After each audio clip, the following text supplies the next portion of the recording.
Hello, and welcome back to Stout Hammer Forge. I know it's been a while since I've been able to make a video.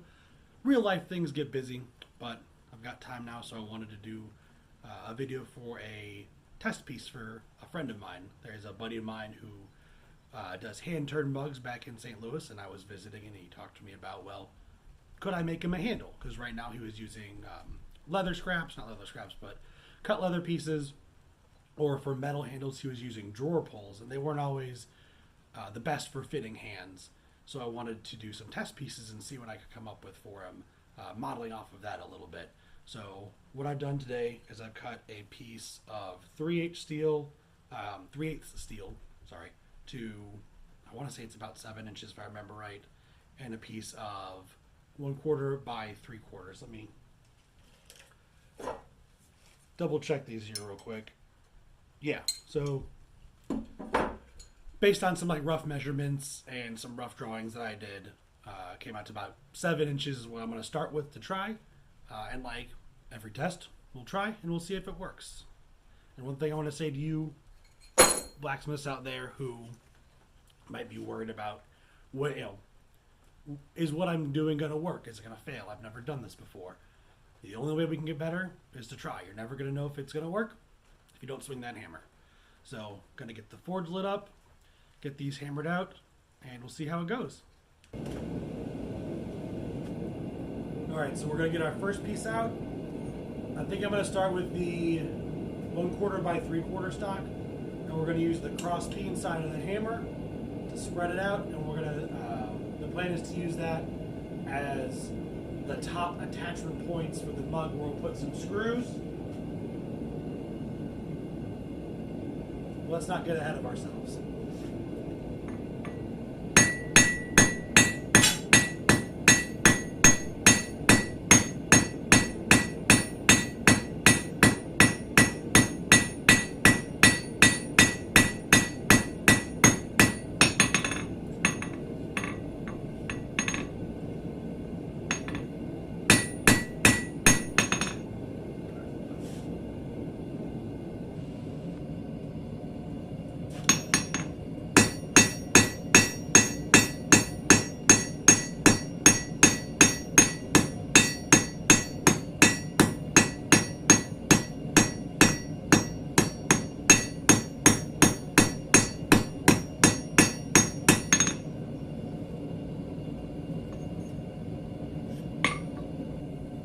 Now we're going to do just a little bit on the other side of it.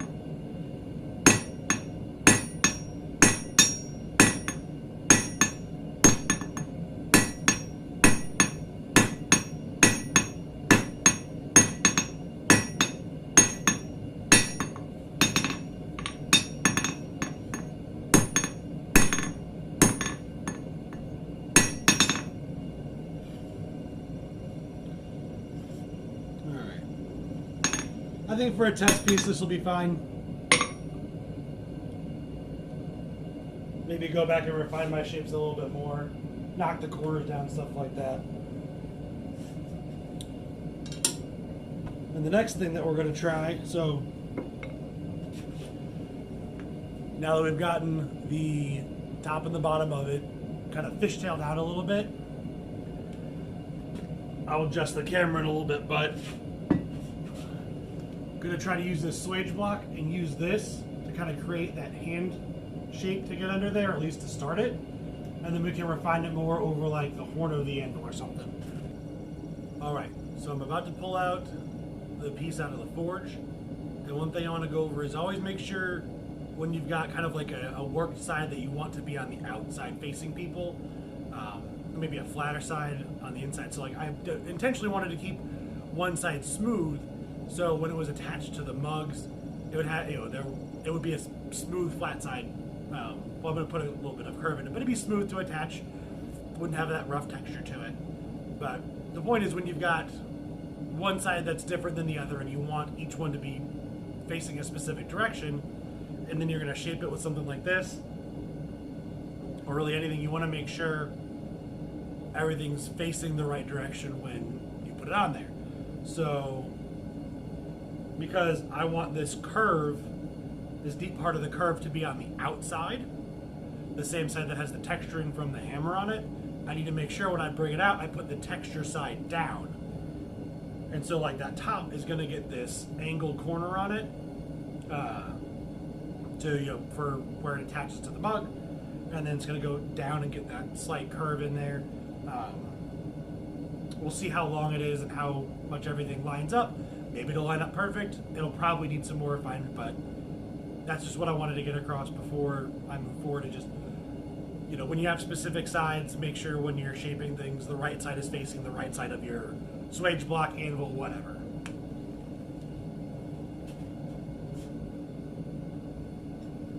Anyway, I'm also going to try to gently use this rounding hammer on it.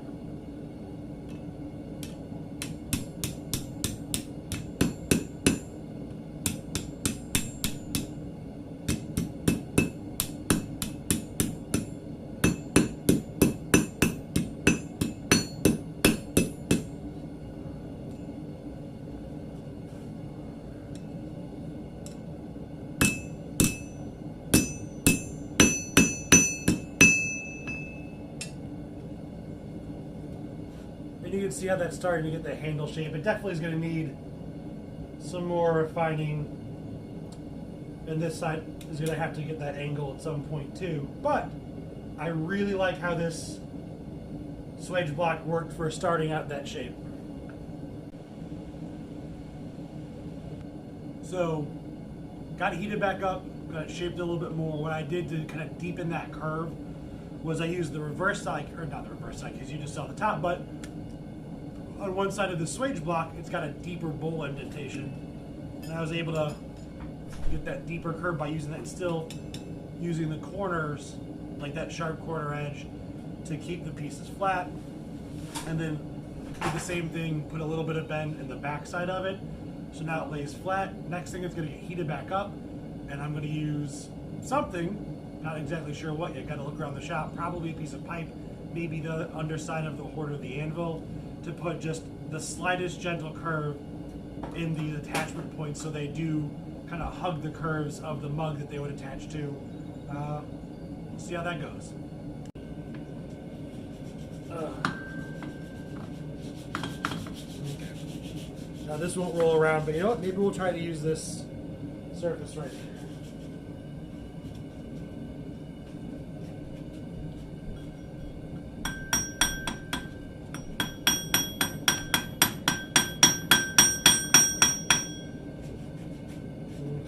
Maybe a little bit more.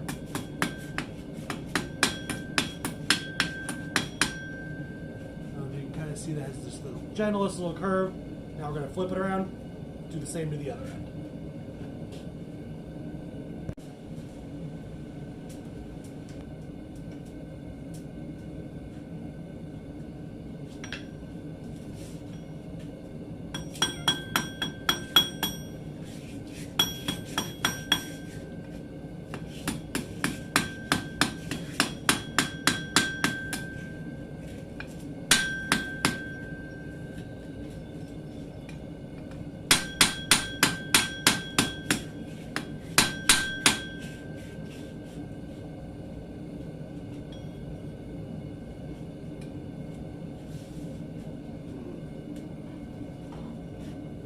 Don't think the heat was quite right on that, as it started to twist a little bit. I don't know if you can see it. We're going to reheat that, finish getting that curve in, and then we'll try to twist it back into the right alignment. So, here we go real quick. So, handle's all shaped up, fits pretty decent. Next one we're going to do is that 3/8 rod, and we're going to start by trying to split one end of it. I did put a little twist in it already.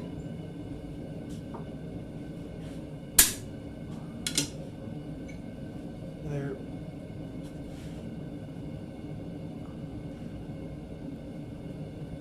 We're going to split one end.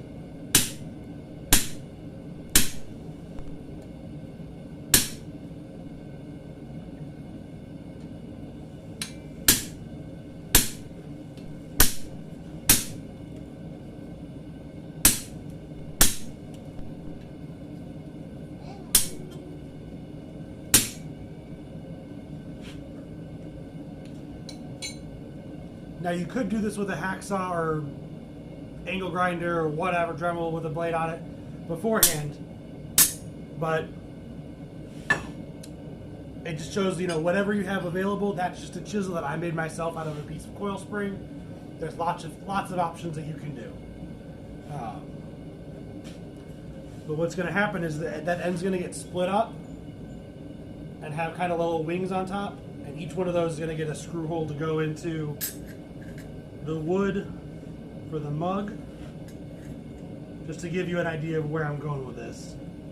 So the split's done in the end of it. I'm going to try to use this cut-off Hardy tool to open up that gap a little bit more, and then we'll use the corners of the anvil, or whatever you find that'll work, to further refine and flatten out those corners and flatten out those pieces. So let's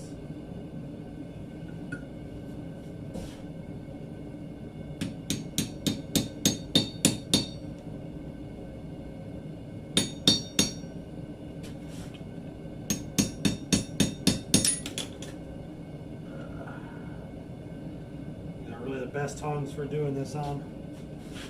You can see it started to open that up some more. Maybe. Beans. Well, nothing's on fire. I'm going to pause the video right now, get that picked up, and get those corners worked on some more. See you back here.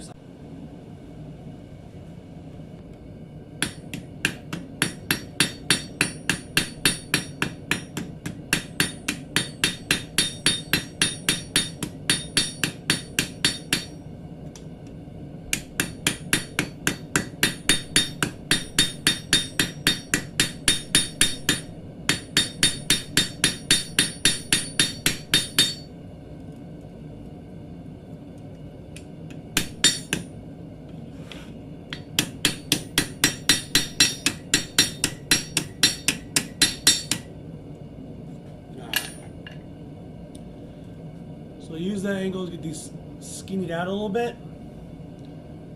Gonna go back in the forge, try to isolate just that tip bit, and then go straight down on it again. See if we can get that to flatten it out a little bit better than we had before.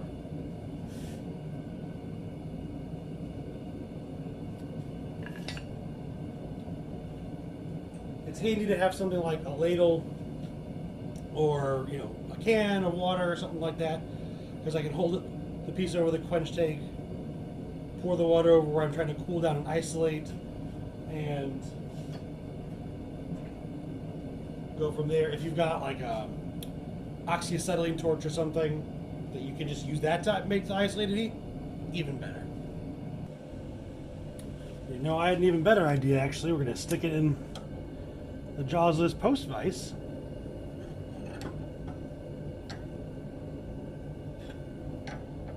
And try to use this.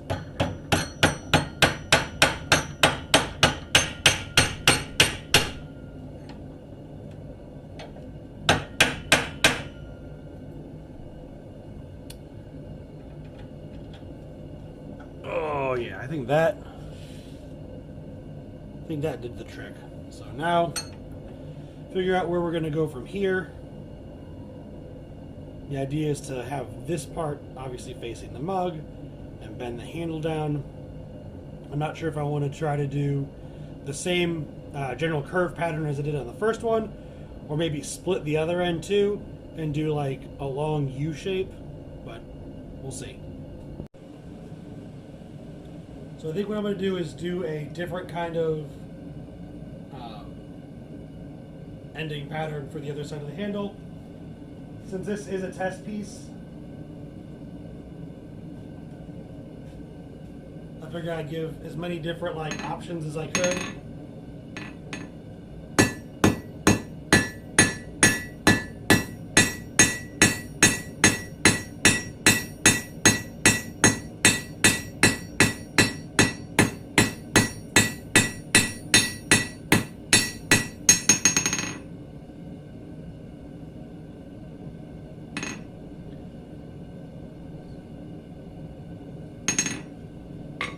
We're going to heat that back up, and I am going to do the kind of U-bend So figure like flat this out and then bend it back over.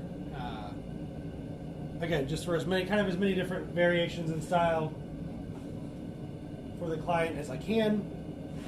I figure giving them more options of what we're working with as opposed to less, and see where we would want to go for the future. Always remember to cool off your tongs while you're working.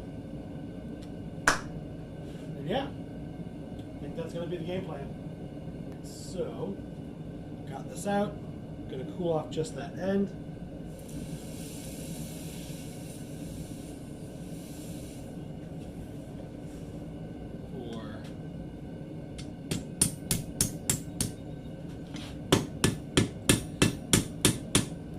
Trying to bend it over, see how well that works.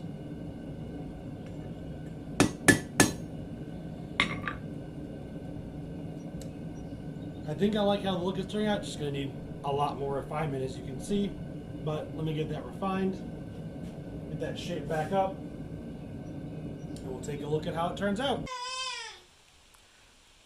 Here you can see the finished products, how they turned out. They've got a coat of paste wax on them, and just need to get some holes drilled in them. But overall, I am happy with how these turned out for a test, and I hope the client is as well.